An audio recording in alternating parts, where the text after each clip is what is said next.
leads to the Norm Johnson 25-yard field goal. We're going overtime, and that's when things really got nuts. Give a close listen. Who will call it from Pittsburgh? Number 36, heads, tails, tails, heads. Call it, please, in the air. Heads is the call. He said heads. It is a tails. Oh, the famous coin toss game. I know my man, King of the Seals, remembers that one. Oh, boy. Jerome Bettis, he said, I said tails. I said heads. Like, that was one of the craziest scenarios in a nationally televised game I have ever seen. And of course, there's fighting with Phil Luckett. He said he called heads. He's like, no, he called tails. It was nuts, Seal. Remember that? I remember. Yep. And you see young Bill Cowher on the sidelines. Yes, and the Lions, of course, went right down. Jason Hanson, who had been with the Lions, ended up being with the Lions for 20-plus years. They kicked the field goal. I was actually at that game, Seal. I was on the field as a young member of the media. You had Charlie Batch, you had Bobby Ross, and the Lions got the job done. And that was definitely, I would say, one of the most memorable Thanksgiving games. By the way, I want to welcome you in, King of the Seals. Happy Thanksgiving to you and the family. You too. And I know it's been a blaked up year, but you and I have had a tremendous amount of fun. Of course, our man Jamie has been involved as well. He's not with us today. But boy, it's been a rough year. And unfortunately, we have a lot more cancellations and games coming up this weekend. And we already have one for Thanksgiving we were going to talk about. But I figured we'd have some fun on a little short show today. Talk about Thanksgiving and the games that are, at least still going to be played, Lions in Houston and Washington and Dallas. But also, when you look at like a day like Thanksgiving where there's only 2 games now, everyone's at home or virtual, whatever. They're all watching the same games. It's one of those things where you got to be careful who you bet on, right? And maybe sometimes don't bet at all. Oh, absolutely. I mean, I'm so old. I remember when it was always just 2 games, right? When then they added the 3rd game, and which usually most people are sleeping, I guess, from the turkey. Yeah, the tryptophan, man. The tryptophan kicks in around halftime of the 3rd game, and I wonder how many people fall asleep at halftime in the 3rd game. But I don't mind. I'm a traditionalist, and I don't mind having 2 games on Thanksgiving. It brings me back to my younger years. So you have roots. Well, no, and listen, as we talked about this all year on the Sportsedge, powered by Inspin.com, we welcome you in. It's guys like you, and there's very few of you, that have the information. And obviously on days like Thanksgiving where there's, so much focus on a couple games, this is where you really can come into play. And I'm sure days on these kind of games where you don't like a certain side, but isn't it really important for a bettor to not just pull the trigger because they want to play a game because they're at home on Thanksgiving, that you've got to look for value in these games? And that's why someone like you with information, whether it's injuries, obviously cancellations, all that stuff, that's why it's important that they go and check out your website, sportshandicapper.com. King of the Seal. Absolutely. You should never just bet a game just because you want to watch a game and it's Thanksgiving and you're home. You never bet just to bet. You got to bet for a reason, off numbers, information. And if I don't like anything on Thanksgiving, I'm not betting. I mean, no reason to bet. So, well, let's take a look at the 2 lines right now. Obviously, they moved. People don't know if we see this for the first time and hearing it for the first time because of COVID issues. The Ravens and Steelers game has been moved to Sunday. It was supposed to be the nightcap, which I was looking forward to. Now, I think there's a college football game, Seal, at night. Isn't there on Thanksgiving night? But Ravens Steelers was the key. Let's take a look though at Houston and the Lions. And, that lineup's a 3. There's been some 2.5s. This is what I thought on this. I'm here in Detroit. We talked about the Lions throughout the year. Matt Patricia and Bob Quinn are likely to get fired, the coach and GM. But this, to me, after the Lions debacle last week in Carolina, Lions had a ton of injuries. But it seems like this is the perfect spot where the Lions would win a game that they shouldn't, that hurts their draft pick, that maybe sucks the fan base in with a possible 8-team each conference playoff year.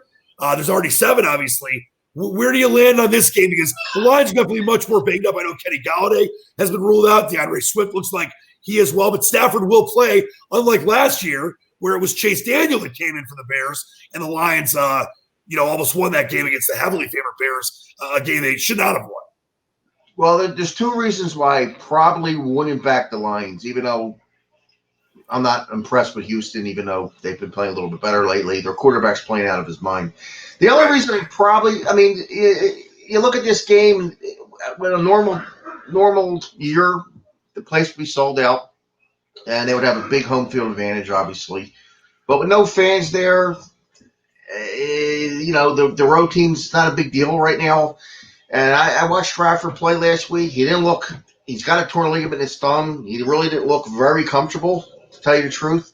But would it surprise me if the Lions won? Absolutely not. That's just the way the NFL is. But I'll tell you, it'd be a lot better if they had 80,000 people there. It would help. Yeah, it's definitely something where you wish that fans were able to be around for Thanksgiving and see those games. I went to the Thanksgiving Day game. I was at that Lions Steelers game back in '96. I mean, I've been to probably 25 Thanksgiving games, and it sucks to not be able to experience that. But people are able to watch. It's fun to be with their families, and I think this is one of those things where you're right. I mean, Deshaun Watson's played great. They have no DeAndre Hopkins. They got Will Fuller. They got Johnson. Their defense has played pretty well at times, beat the Patriots and pretty much knocked them out of the playoffs last week. But I lean Lions at this moment. You're right. It's not really a great game to bet. But I just feel like that's the typical Lions Thanksgiving Day situation where there's a game they should win. They end up winning it, but at least it's something for the Detroit peeps to cheer for, Seal. It's been a rough year. It's been a rough year everywhere. Now, what do you think about the game later in the day, the 4-11 game? Washington, Dallas, the NFC East, still completely open. I think, especially after their performance last week and the way that Andy Dalton played, I think the Cowboys, I thought it was your Eagles for a minute, but I think the Cowboys might have the best chance, even if it's 5 or 6 wins, to win the NFC East. They're laying the 3 against Alex Smith and the Washington football team. Do you have a feeling on that game? And once again, you look at Dallas, the Vikings aren't a great team, but they went on the road, came back and won that game, that incredible CeeDee Lamb catch. I just feel like the Cowboys are the player. Yeah, I would lean to the Cowboys. I'll tell you, the last time they played, obviously, was when Andy Dalton got knocked out with that late hit, that vicious concussion he took. I actually bet a teaser this game. I bet over 40. I like over in a teaser. So I went over 40 in this game. I think there'll be points. Dallas isn't going to score 3 points this week against Washington like they did a month ago. I like the way they match up with their receivers. They got some weapons, and I could see some points in this game. It's not going to be 25-3 like last time. Trust me. No, definitely not. All right.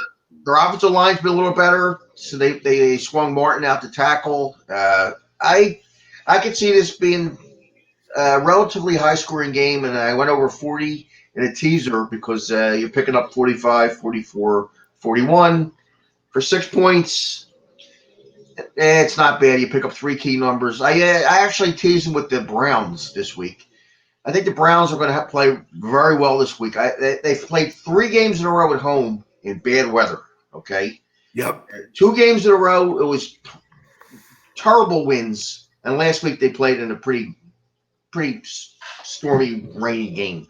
I think they're going to break loose this week against Jacksonville. I don't like the quarterbacks that's playing for Jacksonville. Mike Lennon, I think he's terrible. I think the rookie Luton would be a better choice for them, but he ain't no prize either. He's no prize either, but I think Mike Lennon has proved. He was terrible when he had to start in Tampa. He's a statue, and it's a shame that Cleveland's not going to get back Myles Garrett, and they're a little banged up in the secondary. But I'm going to take a flyer on them -0.5 and over 40 in Dallas in a teaser. I bet it pretty big. I like it. What I'm betting. When you bet big, the lines move, and you always win. Let's take a look, by the way. I want to show everyone your fantastic website. It's where all the good people make their money. Sportshandicapper.com. You got to check it out. We talk about it every week here. There's a reason that you've been as successful as you have for a long time. It's all about information. And it's like in the media or the movie business. It's not what you do, it's who you know. And look, there's a picture of us. Look, there's a little video right there about you and me and the great JB. I don't know if he was frozen then. He might have been frozen in that picture. But all really great information there. Please check it out, sportshandicapper.com. All right, so basically what you're saying is stay away from Lions and Texans. Teaser, you like the Cowboys on a tease. You like the over on a tease. A lot of points in that game. So I'm with you. I like the Browns too. I think that Jacksonville team is this garbage. Now, you just sipped from a very immaculate glass of Johnny Walker Double Black. Yes. Show people the bottle. You just went, I believe you just went to Delaware to get that for much cheaper than it is in Pennsylvania. Now, explain why you love the Double Black. See, I am almost 10 years sober, and I used to love Johnny Walker Black. I miss it sometimes, but I don't need to be drinking anymore. And that was my drink, Johnny Walker Black, Johnny Walker Blue, straight up, maybe throw a cherry in there. Explain what the Double Black is. I was unaware of the Double Black. Yeah, it's a little smoky, a little barrel tasting. Yeah, a little smokier than a regular black, but it's if you like that smoky flavor, it's very, very good. You need a good week to buy that. It's a little more expensive than black. You have to have a good week gambling to buy that stuff. So I had a very good week last week, so I splurged. So basically every week you can buy one because you always have a good week. Yeah, usually. Yeah, knock on wood. Even with COVID, I've been holding my own, and it's not easy. The only time you get frustrated is when the games get canceled. Yeah, I mean, this week's perfect example. I bet 5 games early, and 2 of them are canceled already. And when you lay 17 on the game that you love, and you stick it in minus 17 against 20, and it gets canceled, it's very depressing. Very, 19 games were canceled last week. I mean, that is just when you like if there was 1 or 2 games, like of a hurricane or in years past, like maybe there was a stadium issue. If 1 game or 2 games got canceled, like, oh my God, 19 games in 1 week. Well, this is the problem. First of all, a lot of these teams don't even want to play anymore. Okay. Right. For example, last week, Florida State didn't want to play Clemson, which I don't blame them. But if you're going to, if you're in a conference and you're going to play, you got to play. Now, they backed out of that game because of the late positive test, a guy from Clemson. But they really didn't want to play. And I said this week, all week long, I said, you know what? Another example this week. I said, I told all my friends in the gambling industry, I said, I guarantee you Temple pulls out this week against Cincinnati. They're down to their 6th-string quarterback. They have no reason to play. And sure enough, today, Temple came up with some positive test somewhere, and they canceled the game today against Cincinnati. Do you think they want to play? They were a 35.5-point dog at home this week to Cincinnati. No, they want to just eat Thanksgiving feast. By the way, on that note, I don't know if you saw this as we're recording this on Wednesday afternoon, evening. It just came out. The Steelers have had a temper tantrum because they wanted to play. They're all upset that they're not able to play on Thanksgiving night, and they're being filleted right now by the national media who are like saying, listen, we get you wanted to play. There are more important things going on, like people dying. So the Steelers not a good look. Temple doesn't want to play. It's all messed up, man. But listen, we have each other. I want to know what are the big SEAL, mini SEAL, Instagram star daughter. What's the Thanksgiving plans? I heard you carried in for this incredible catering company meals for 20. What's on the menu? No, it was a meal for 8, but we're only 4. But me and the mini SEAL eat a lot. So I wasn't saying you were breaking. I double order. If there's 4 of us, I order for 8 because I like that little extra for the next day for Friday. Oh yeah, you gotta have the extra. So what's on the menu? But the schedule's shrinking as we speak for Friday. Usually there's like 10 games, 12, 14 games. By tomorrow, there might be 6 games. So it's crazy. It is what it is. The Friday after Thanksgiving, in the old days, it was what? Oklahoma, Nebraska? Nebraska, Colorado. Always Nebraska, Colorado. Oh, Iowa. I think it was Iowa, Purdue, maybe. There was always classic games. And Texas, you had some Texas, Mississippi State, the Egg Bowl, Mississippi, Egg Bowl. But a little different times, COVID times. Different look. So what is on the menu? What did you order? Do we have some gravy? We got some stuffing. Do we have some crab? Potatoes, turkey, the normal stuff, Now, listen, I'm Jewish, and we normally eat at normal times. Are you one of those crazy people that eats at like 2 o'clock? Oh, no. I'm a late eater. Yeah, you got to be. Yeah, because you fall asleep too quick from the L-tryptophan. I'm a 6 to 7 o'clock eater. I've never understood why people like 8. So I know people that eat at 1 o'clock. Too early. Christmas and Thanksgiving. It's way too early. 1 o'clock. It's barely in the second quarter of the Lions game. I mean, it's barely in the first quarter. Yeah, it's terrible. Come on, that's a violation. I say. All right. Well, listen. In all seriousness, though, I'm very grateful and thankful for you and your family, and I want to wish you guys nothing but the best, a safe and healthy Thanksgiving. We'll do a show again on Friday and talk about hopefully not many more canceled games, but at least we'll have some fun tomorrow on Thanksgiving. And like you said, tease that Cowboys over. I like the Cowboys in the teaser, by the way. If I was going to do a teaser, I mean, you have the Browns on Sunday, which I like too. But if you wanted to encapsulate the one-day teaser, I would tease that over to get it to 40. And the Cowboys +3 at home. I think the Washington football team they looked okay for a few weeks, but don't you agree with me? They're just not that good. And Alex Smith taking over for Kyle Allen, who was okay. And I love the Alex Smith story. I just feel like Dallas with that nice win on the road against Minnesota last week, CeeDee Lamb, Zeke Elliott, Dalton, healthy. I think they're going to roll that game tomorrow. I think they're going to win by double digits. Yeah, you know what? Dallas lately hasn't done that great on Thanksgiving against the numbers. So I believe they're 1-8 against the spread the last Thanksgiving game. So I don't trust Dallas. The secondary is a little banged up again. The key to this game, I think, is the Redskins wide receiver, slot guy. What's his name? McLaughlin. Yeah, Terry McLaurin. Yeah, McLaurin. McLaughlin. He's been hobbled with a bad ankle, so he's their best player on offense. And I guess I'll give it a go, but he hasn't really practiced this week. Short week, so we'll see. But they're all tough games. Let's face it. They are, and you're our best player. Seal, love you. Send the best to the family, including Mini Seal if he needs a hug. Happy holidays. Happy holidays. And we'll do it again tomorrow, I guess. Or Friday. We'll do it again Friday and have lots of fun. All right. Thanks so much as always, my man. Happy Thanksgiving.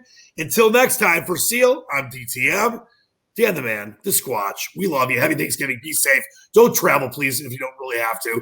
Until next time, this has been the Sports Edge, powered by InSpin.com. Believe in the dream.